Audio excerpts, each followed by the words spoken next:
Um abraço mais uma vez a você, meu caro amigo internauta. Muito obrigado por você estar mais uma vez aqui acessando o nosso vídeo. E você pode também acessar os nossos vídeos através do site da Editora Chico Xavier. É o www.editorachicoxavier.com.br. E você sabe que nós temos também um outro canal no YouTube, onde nós temos vídeos que abordam temas diversos da vida do cotidiano, à luz da doutrina espírita. É o www.youtube.com/marcosalberto11. Tudo junto e tudo minúsculo. Lá você vai encontrar diversos temas do seu interesse, tá certo? Conto com o seu acesso. E hoje aqui nós vamos tratar da questão 13 de O Livro dos Espíritos, que está na parte primeira das causas primárias. Nesta questão, Kardec indaga o seguinte dos espíritos: quando dizemos que Deus é eterno, infinito, imutável, imaterial, único, onipotente, soberanamente justo e bom, temos ideia completa de seus atributos? Vamos ver o que os espíritos responderam a Kardec. Disseram o seguinte: do vosso ponto de vista, sim, porque credes abranger tudo. Sabei, porém, que há coisas que estão acima da inteligência do homem mais inteligente, as quais a vossa linguagem, restrita às vossas ideias e sensações, não tem meios de exprimir. A razão, com efeito, vos diz que Deus deve possuir em grau supremo essas perfeições, porquanto, se uma lhe faltasse, ou não fosse infinita, já ele não seria superior a tudo, não seria, por conseguinte, Deus. Para estar acima de todas as coisas, Deus tem que se achar isento de qualquer vicissitude e de qualquer das imperfeições que a imaginação possa conceber. Obviamente que tudo que Kardec colocou são atributos da divindade, mas não são apenas esses os atributos. Esses são os atributos que nós hoje temos condições de compreender com os nossos 5 sentidos, com a nossa inteligência de hoje, com o conhecimento científico que temos hoje, nós podemos conceber e compreender Deus dentro destes atributos. Certamente muitos outros ele os terá, que nós só compreenderemos ainda no futuro muito distante. Mas com relação a esses atributos, há um comentário de Kardec que nós vamos buscando passo a passo, atributo a atributo, e lendo aquilo que Kardec comentou, para que possamos tecer também os nossos comentários. Inicialmente, Kardec diz assim: Deus é eterno. Se tivesse tido princípio, teria saído do nada, ou então também teria sido criado por um ser anterior a ele. É assim que, de degrau em degrau, remontamos ao infinito e à eternidade. Ele coloca aí uma dicotomia entre infinito e eternidade. Nós dizemos que Deus, ele é eterno. Ele é eterno porque ele não teve princípio e não tem fim.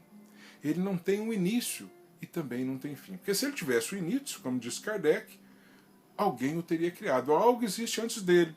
Esse algo seria o quê? Então ele não seria o princípio de todas as coisas. Então Deus, ele é eterno, que não teve princípio e não terá fim. Diferentemente, nós, enquanto espíritos eternos, fomos criados um dia por Deus. Cada um de nós. Então nós temos um princípio. Não teremos fim. Porque nós somos eternos, mas na realidade, nesse conceito de Kardec, nós somos infinitos. Porque temos um início, mas não temos um fim. Por isso somos infinitos. Os espíritos que somos criados por Deus. Então essa é a questão. Deus, a diferença de Deus e de nós espíritos é que Ele é o todo poderoso, Ele é o grande criador de todos nós. Ele não tem um início. E nós temos, porque fomos criados por Ele. E todos nós temos um dia. Eu não sei quando que eu fui criado, por isso que nós dizemos assim: o Espírito é eterno. Porque nós não temos na nossa concepção como estabelecer o dia da criação do seu com Espírito eterno. Eu não sei que dia que eu fui criado. Você, internauta que me ouve, não sabe. Ninguém é capaz de saber neste planeta, enquanto reencarnados, neste momento. Não temos esta compreensão ainda. Por isso, dizemos que o Espírito também é eterno. Mas, na realidade, temos essa consciência de que todos nós, enquanto Espíritos, tivemos um início. e não teremos um fim, por isso somos infinitos. Mas Kardec diz também que Deus é imutável. Se estivesse sujeito a mudanças, as leis que regem o universo nenhuma estabilidade teriam. Nós sabemos de fato que as leis divinas elas são imutáveis. Se a gente for olhar para as ciências, para a natureza, para a lei que rege a formação da matéria, o movimento dos corpos, a gente vai ver que elas são imutáveis e que elas possibilitam inclusive um estudo sistematizado, porque o seu comportamento é sempre idêntico, porque é imutável. Sabemos que as leis morais que são estudadas aqui no Livro dos Espíritos, nas questões 728 seguintes, na parte terceira do Livro dos Espíritos, são as leis morais, que são também imutáveis. Pegamos toda a lei do amor, é uma lei imutável. Então todas as leis divinas são imutáveis, diferentemente das leis criadas pelo homem. Nós sabemos que as leis humanas são mutáveis, ela é uma em cada tempo. Dentro da mesma civilização, pegamos no Brasil. O Brasil, na época do Império, tinha determinada lei. Quantas coisas que era permitido, hoje não é mais. Quantas coisas que antes não eram permitido e que hoje é. Porque é uma questão cultural e de evolução do próprio homem. E no mesmo tempo a lei humana ainda é mutável, porque uma é a lei do Brasil, outra é a lei do país vizinho, outra é a lei do país distante, lá no outro continente. Cada país tem a sua própria lei. E muitas vezes dentro de um mesmo país, cada estado tem a sua própria lei, porque a lei vai de acordo com a cultura, com a necessidade, com a vontade de cada povo. A lei humana, esta é imutável. A divina, ela é imutável. Ela foi uma ontem, é a mesma hoje e será ela sempre. E Kardec diz que Deus é imaterial, é um outro de seus atributos. E ele diz o seguinte: quer isto dizer que a sua natureza difere de tudo o que chamamos matéria. De outro modo, ele não seria imutável, porque estaria sujeito às transformações da matéria. Sabemos que a matéria está sempre em transformação, ela sempre perece de acordo com o tempo. Então, quando Kardec fala que Deus é imaterial, é porque ele é imutável. Se ele fosse matéria, ele teria que mudar, senão estaria derrogando a sua própria lei. Então Deus é imaterial. Mas alguém vai dizer assim, mas o Espírito também não é matéria. E aí nós vamos nos lembrar que o Espírito, ele se manifesta através do perispírito. E o perispírito é matéria, segundo o próprio ensino da doutrina espírita. O perispírito é matéria quintessenciada, diáfana, mas é matéria. Os espíritos nos dizem que é uma matéria até mesmo grosseira.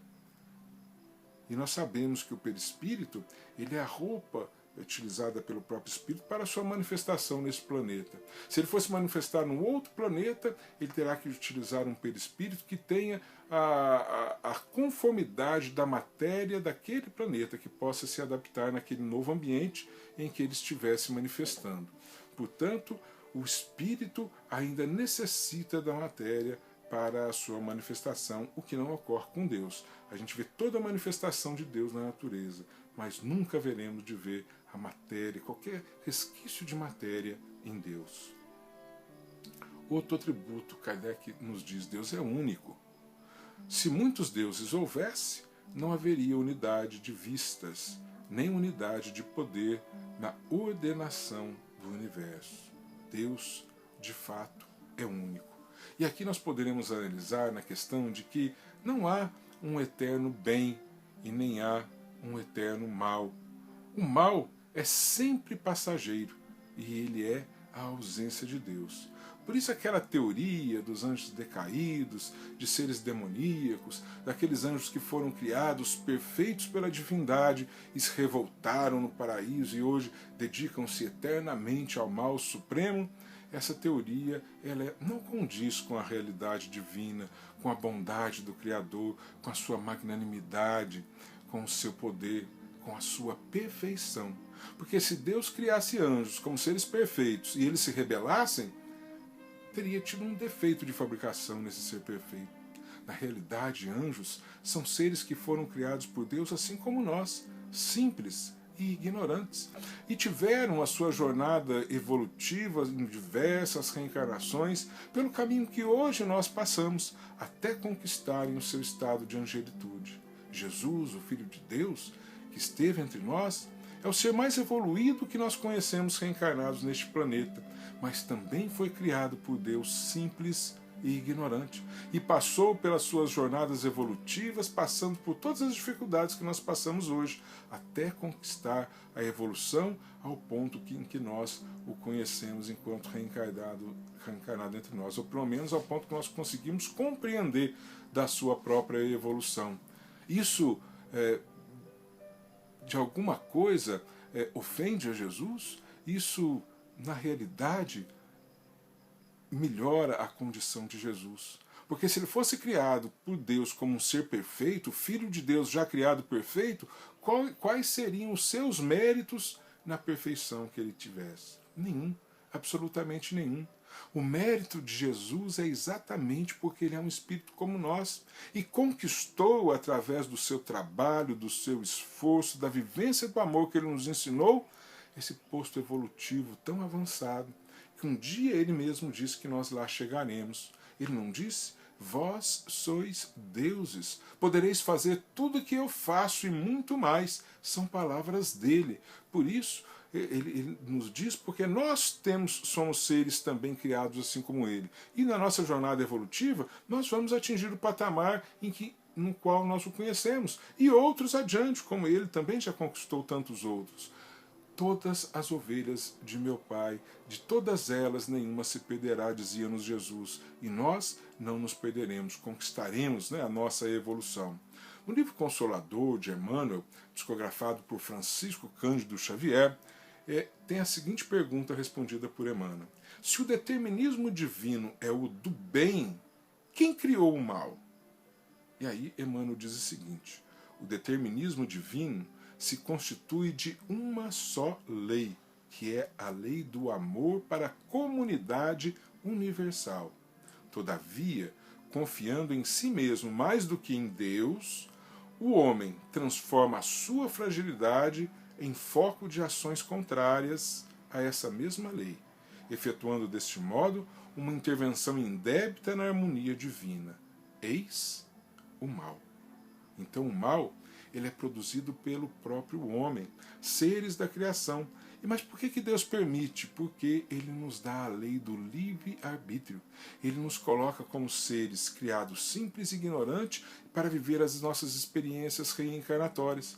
E pela lei do livre-arbítrio, cada um de nós vai escolhendo os seus próprios caminhos. Ah, mas por que ele faz isso? Porque se assim não o fizesse, quais seriam os nossos méritos nas conquistas que viéssemos ter?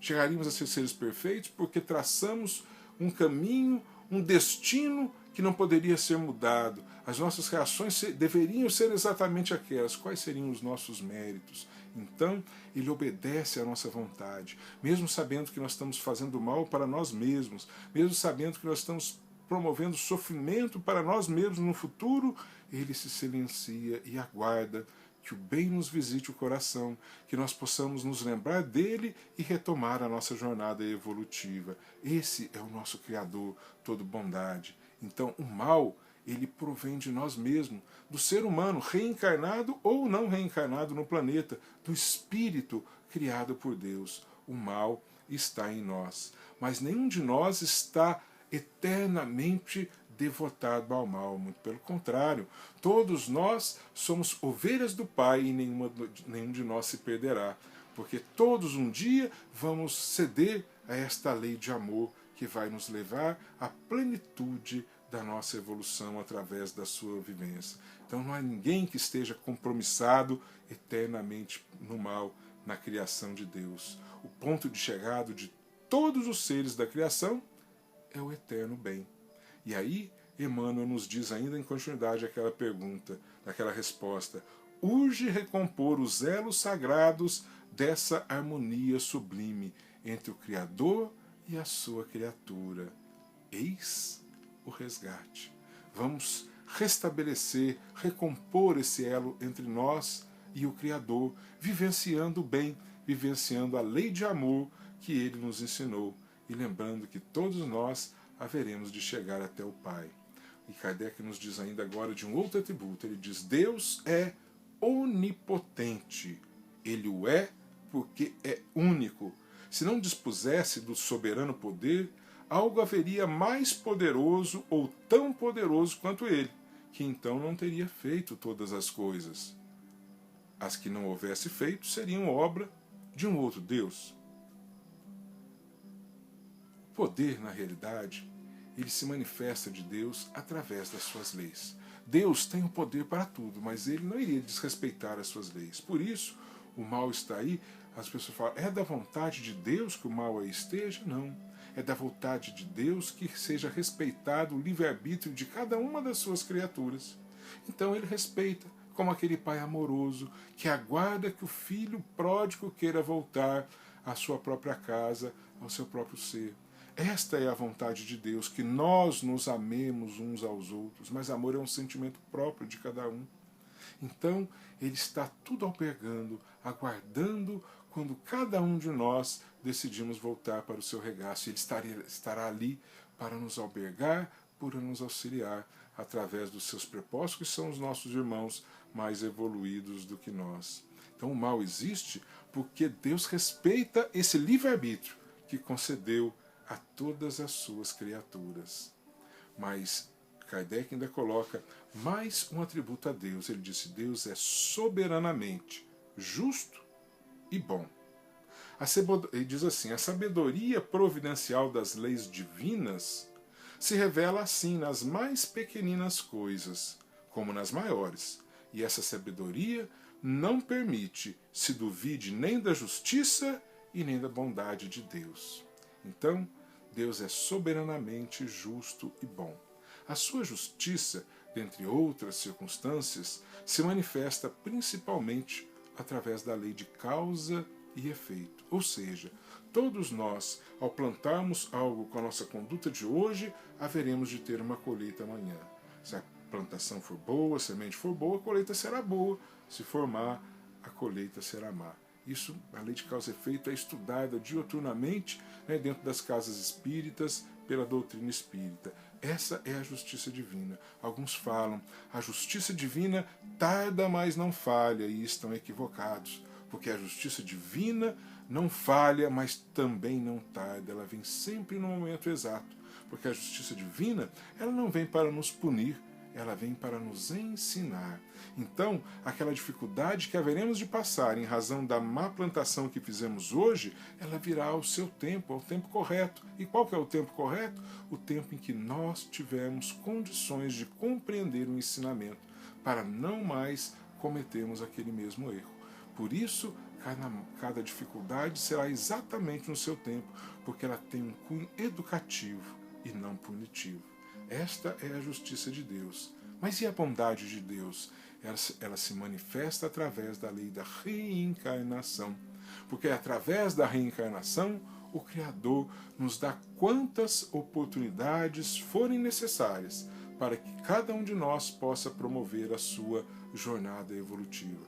Uns vão precisar de mais, outras de menos. Vai depender do livre-arbítrio de cada um, do compromisso de cada um para com esta lei do amor que ele nos ensinou, ou então do compromisso por caminhos diversos, desviando do caminho. Todos nós chegaremos lá um dia, mas cada um vai traçar o seu próprio caminho. Uns vão chegar antes, outros depois, mas ele terá a paciência de aguardar a cada um de nós. Aqueles que demorarem mais, ele vai renovando mais oportunidades, mais reencarnações. E aqueles que demorarem menos, chegarão mais rapidamente à conquista da sua felicidade. E para nós terminarmos, vamos citar aqui uma frase do espírito Miramês, que diz assim: quando falamos que Deus é amor, certamente estamos diminuindo o grande foco de luz que nos sustenta a todos. O amor é um dos seus atributos. Ele é muito mais que o amor. Ele é, pois, o incomparável. E depois, o mesmo Miramês diz assim: a magnitude de Deus ofusca todas as luzes e a sua bondade inspira todas as bondades do universo. O seu amor alimenta todo o amor da criação e o seu trabalho é o exemplo que deveremos operar constantemente. Que Jesus nos abençoe e ilumine os nossos corações. Obrigado pela sua presença. Muita paz.